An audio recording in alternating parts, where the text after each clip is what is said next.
Hola, bienvenidos a LightSpeed Spanish. Well, today I'm going to give you some help, some advice. This is not going to be an easy listen because I'm going to be talking about making mistakes in Spanish and how we deal with that.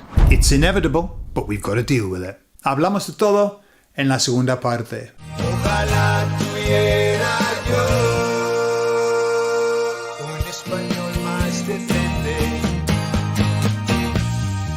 The first thing that we've got to clear up is that no matter how good we are at learning a language, learning Spanish, we are going to make mistakes. And this isn't easy for us to accept. In fact, many people don't talk, don't try and speak, or are scared of speaking because they're scared of making a mistake. The people that we get on our immersion courses when they come very often are absolutely terrified of speaking. Not by the end of the week, but at the beginning, because we don't want to look foolish. We want to be able to say it properly. The issue is that, let's say that you've been learning Spanish for 5 years, then probably the best that you can do is to talk like a 5-year-old. What you're not going to do after 5 years is talk like somebody who's been learning the language for 50 years. That's the logical way of looking at it. But as adults, we don't look at it logically. We don't want to make mistakes. And this is where the advice gets really, really important. The advice I want to give you is this. Make as many mistakes as you can. Why? Because I've learned that we learn more from our mistakes than we ever learn from our successes. When we do it right, we do it right. And so we don't need to even think about it. It's when we do it wrongly, that's when it really impacts. If I look across the 26 years that I've been speaking Spanish, I can recall definitive moments where I made an arse of myself, where I said something that was ridiculous, where I said something that was wrong, and where people corrected me. Why? Because they're the moments that are the most impactful for us. They're the moments that we most dislike. But I'll tell you something. Those moments are the ones that impact us so much that we never make that mistake again. Or at least we're aware of the mistake that we made. So what I want to do is I want to give you a little system that you can use. I'd like you to start using this. If you're learning any language, but Spanish is the language that we're focusing on. If you're learning Spanish, use these steps. And if you do, it will help you enormously. Step number 1. Don't be scared. Making mistakes is not life-threatening. Learning Spanish is not life-threatening. As my friend used to ask me, I would say, but I'm a little bit scared. And he would say, Gordon, is it life-threatening? And I would say, no. And he would say, then I think you ought to do it. As the Spanish say, no es para tanto. Step number 2. Let the words flow out. Let them flow out. They're going to come out in the way they're going to come out. They will not come out well at the beginning. You've got to accept that. They're just not going to come out well. But that's not the point. The point is that you've got to get your mouth and your brain and your ear working together in a team, in coordination. Step 3. And this is the most important step. After you've had your conversation, you take time, you come away and you sit and you think about what you've said. You think about what you wanted to say and what you did say.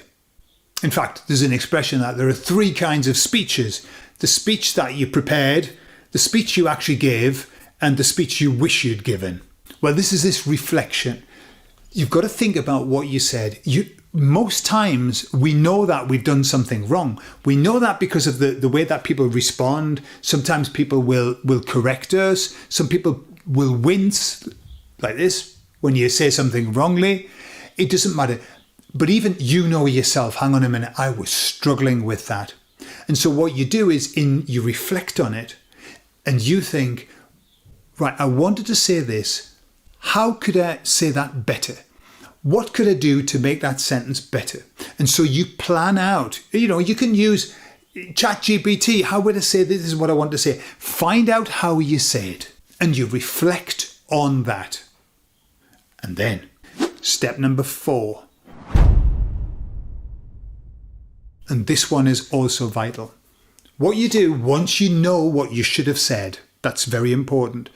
You then do this in your head and you say, the next time I'm going to say this. And you imagine yourself saying it correctly the next time. And trust me, there will be a next time. What does that do? That programs your mind. Your mind knows now what it has to do. What you've said to it is not that, this. So the next time I want this.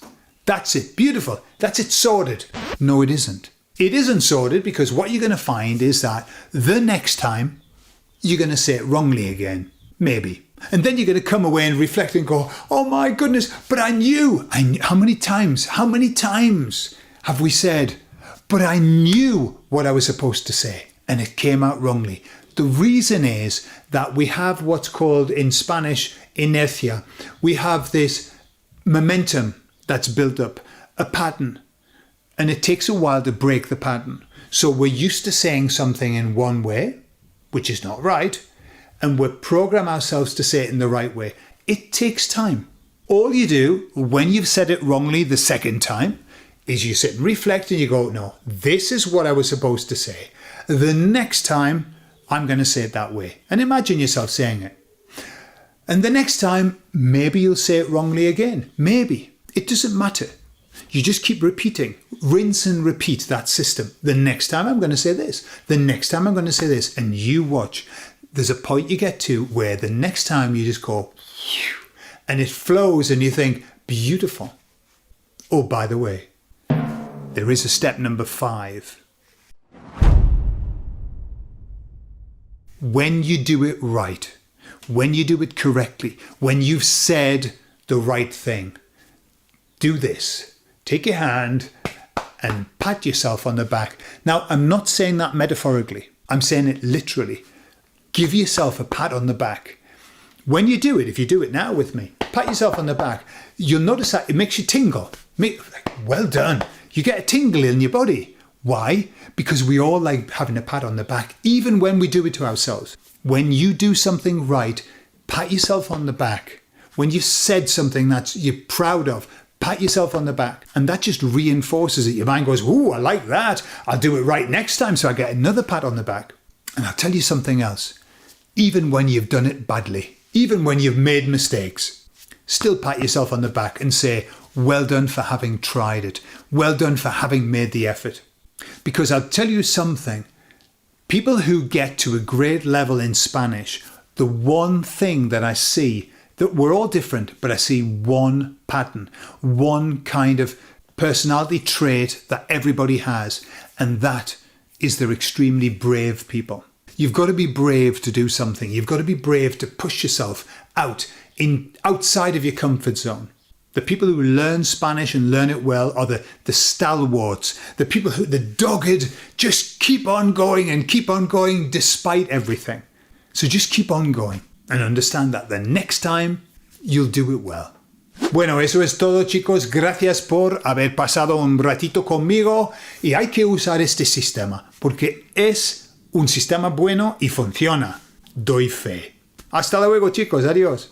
Ojalá tuviera